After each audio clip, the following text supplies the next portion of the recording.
നമസ്കാരം, മലയാളി വാർത്തയിലേക്ക് സ്വാഗതം. രാജ്യം മുഴുവൻ തെരഞ്ഞെടുപ്പ് ചൂടിലാണ്. എങ്ങനെയും വോട്ടർമാരിലേക്ക് അവരെ സ്വാധീനിക്കാനുള്ള പലതരത്തിലുള്ള വഴികളാണ് സ്ഥാനാർത്ഥികൾ നോക്കുന്നത്. കേരളത്തിലേതുപോലെ തന്നെ തമിഴ്നാട്ടിലും തകൃതിയായി സ്ഥാനാർത്ഥികൾ പ്രചാരണ പരിപാടികളിലെല്ലാം തന്നെ വളരെ ശക്തമായി മുന്നേറുകയാണ്.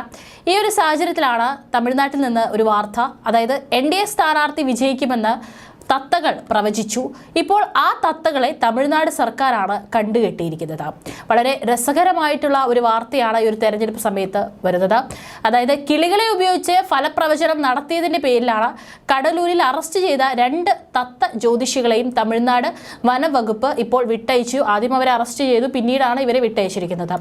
തമിഴ്നാട്ടിലെ കടലൂർ പാർലമെന്റ് മണ്ഡലത്തിൽ NDA സ്ഥാനാർത്ഥിയായി മത്സരിക്കുന്ന പ്രശസ്ത ചലച്ചിത്ര സംവിധായകൻ തങ്കർ ബച്ചാന്റെ കാർഡ് വായിക്കാൻ തത്തകളെ ഉപയോഗിച്ചുവെന്ന് ആരോപിച്ച് തമിഴ്നാട് വനവകുപ്പ് ഉദ്യോഗസ്ഥർ 81-കാരനായ ജോത്സ്യൻ സെൽവരാജിനെ കസ്റ്റഡിയിലെടുക്കുകയായിരുന്നു.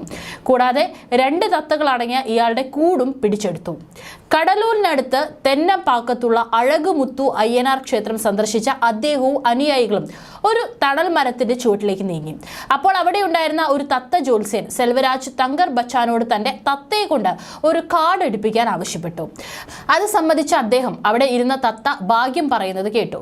തത്ത കൂട്ടിൽ നിന്ന് പുറത്തു വന്ന ആ ക്ഷേത്രത്തിന്റെ മൂർത്തിയായ അഴകുമുത്തു അയ്യനാരുടെ ചിത്രമുള്ള ഒരു കാർഡ് എടുത്തു. കാർഡിൽ ദേശാധിപനായ ദേവന്റെ ചിത്രമുണ്ടെന്നും അത് ശുഭസൂചനയായതിനാൽ വോട്ടെടുപ്പിൽ തങ്കർ ബച്ചാന്റെ വിജയം സുനിശ്ചിതമാണെന്നും ജ്യോതിഷി പറഞ്ഞു. ഇതിൽ സന്തോഷം പ്രകടിപ്പിച്ച് തങ്കർ ബച്ചൻ വോട്ട് ചോദിക്കാൻ അടുത്ത സ്ഥലത്തേക്ക് പോയി. കൂടെ ഉണ്ടായിരുന്നവർ ഈ രംഗം ക്യാമറയിൽ ചിത്രീകരിക്കുന്നുണ്ടായിരുന്നു. തുടർന്ന് വൈകുന്നേരത്തോടെ ഈ വീഡിയോയും ചിത്രങ്ങളും തമിഴകത്ത് സോഷ്യൽ മീഡിയയിൽ വൈറലായി മാറി. അതിനിടെ തങ്കർ ബച്ചാന്റെ ഭാഗ്യം പ്രവചിച്ച തത്തയുടെ ഉടമ സെൽവരാജ്, അതേ ഭാഗത്ത് തത്തയെ ഉപയോഗിച്ച ഫലപ്രവചനം നടത്തുന്ന ശ്രീനിവാസൻ എന്നിവരെ വനം വകുപ്പ് അറസ്റ്റ് ചെയ്യുകയായിരുന്നു. വന്യജീവി സംരക്ഷണ നിയമപ്രകാരം തത്തകളെ വളർത്തുന്നത് കുറ്റമായതിനാലാണ് നടപടിയെന്നും വനവകുപ്പ് അറിയിച്ചു. തത്ത ജ്യോത്സ്യരുടെ അറസ്റ്റിൽ വിവിധ കോണുകളിൽ നിന്ന് പ്രതിഷേധമുയർന്നിരുന്നു.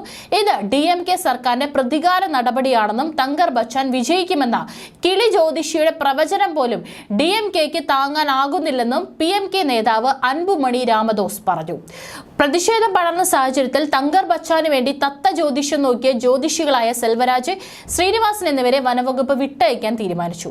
ഇവരുടെ കൈവശമുണ്ടായിരുന്ന 4 തത്തകളെയും വനവകുപ്പ് കണ്ടുകെട്ടുകയും ജ്യോതിഷികളെ താക്കീത് ചെയ്ത് വിട്ടയക്കുകയും ചെയ്തു എന്നാണ് പ്രാദേശിക മാധ്യമങ്ങൾ റിപ്പോർട്ട് ചെയ്യുന്നത്.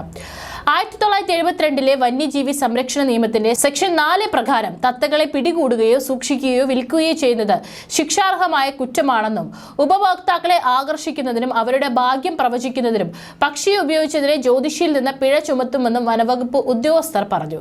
പിന്നീട് 4 തത്തകളെയും ഡിപ്പാർട്ട്മെന്റ് ഏറ്റെടുത്തു എന്നും 2 ജ്യോതിഷികളെയും അവരുടെ പ്രായം കണക്കിലെടുത്ത് മുന്നറിയിപ്പ് നൽകി വിട്ടയച്ചതായി വനവകുപ്പ് ഉദ്യോഗസ്ഥർ പറഞ്ഞു.